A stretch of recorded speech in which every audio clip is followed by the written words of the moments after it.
rien à voir en termes de maturité, en termes d'expérience personnelle, d'expérience professionnelle et en termes de projet personnel, projet de vie.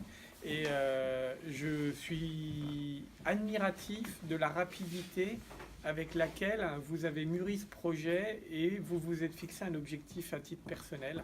Je peux vous dire qu'il y a beaucoup de jeunes dans la vie qui aimeraient bien, et on va parler de jeunes avec beaucoup de diplômes et beaucoup d'expérience, qui aimeraient bien avoir comment dire, votre détermination et votre capacité à se projeter dans l'avenir.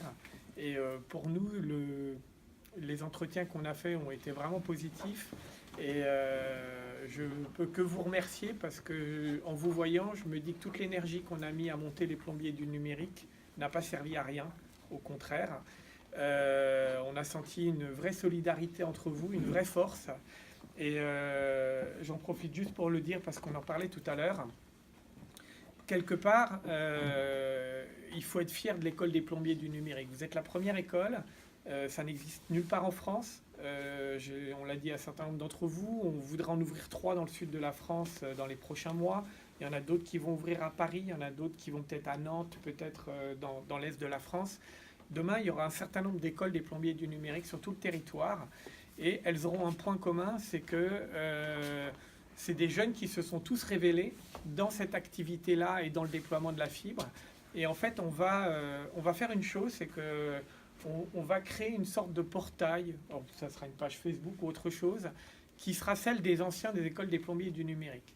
Et j'ai envie de vous dire, c'est super important que vous en fassiez partie pour plusieurs choses. C'est que demain, vous allez trouver un premier boulot, mais après-demain, peut-être que votre boulot va vous faire chier. Pardonnez-moi l'expression. Et vous aurez autour de vous des camarades qui ont été avec vous en promo ou ailleurs et qui bossent dans d'autres boîtes. Et vous pouvez poster un truc en disant là je fais du FTTO, j'aimerais plutôt faire du FTTH ou autre chose. Et puis un tel va dire ah ouais mais viens chez moi, mon boss il recrute.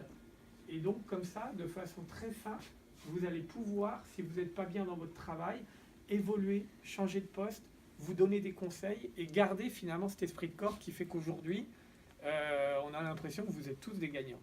Et donc en fait c'est vraiment important que vous soyez fiers de ce que vous avez fait, que vous en parliez. Si vous connaissez des jeunes qui sont dans la galère ou autres et qui ne savent pas ce qu'ils ont envie de faire comme projet personnel, parlez-en, faites de la cooptation. Aujourd'hui les entreprises sauront ce que c'est que les plombiers du numérique, mais surtout notre objectif aujourd'hui c'est que vous ne saviez pas ce que vous vouliez faire il y a 3 mois pour la majorité d'entre vous. C'est que là, si vous voulez rester dans le monde du numérique et de la fibre, eh ben, grâce à ce réseau qu'on va construire, vous ayez la certitude de pouvoir toujours rebondir quelque part ailleurs.